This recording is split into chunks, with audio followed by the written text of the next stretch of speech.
I'm going to go over the single leg midfoot bridge, which is an exercise designed to help you work your calves and your hamstrings and stabilize at your knee without feeling any low back. So you're going to lay on your back, and we need to determine where our heels should be or how far our feet should be. So I want to lift my heels off the ground, and I just want to walk my feet all the way down till basically they can't lift anymore, and that's going to be about my end range.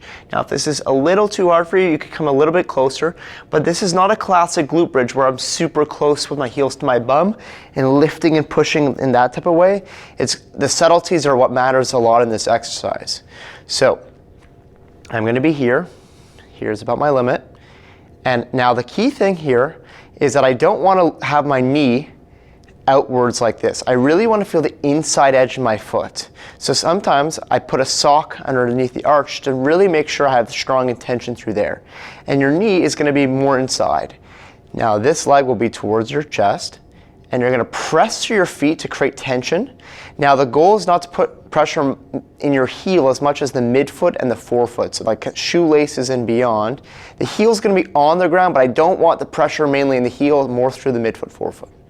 And I'm going to press up, and notice how I lift up literally a credit card underneath my bum. And I feel a lot of tension and work in my hamstring. I'm going to make sure that I keep squashing into the midfoot and forefoot, feeling the inside edge of my foot. I don't want my big toe knuckle floating off the ground. I want it on the ground. And I'm just holding and really feeling a lot of work in my hamstring. And I'm even trying to lift my heel off the floor. Now I feel my calf too. So if I could get calf and hamstring and even some foot muscles working, that's all good. But we definitely don't want to feel the back working. So if you feel your back working, there's a couple things that you're going to make sure. One is, am I lifting too high? Because the goal is not about height here. It's about creating intention first through the foot, which helps to lift the hips. So if I push through the floor like this now, my knees towards my chest, inside edge, and I'm going to hold here.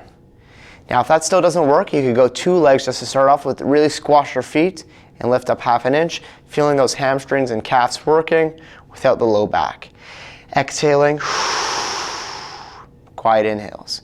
So you're going to aim to hold 30 seconds aside if you can. If you can't do 30 seconds straight, then I would break that down. It's maybe 2 bouts of 15 seconds.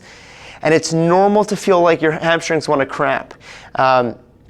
That's just a low tolerance issue, and we just want to get the hamstrings more comfortable. If they cramp, just come down, stretch it out for a second, come back to it. Nothing dangerous. It's just a matter of getting your hamstrings used to it. So put the feet far out, hold and breathe. Really trying to lift the heel, even though it's not going to lift, feeling calf, hamstring working, and low back staying calm. My suggestion is about 3 sets of 30 seconds aside. Let me know how that goes.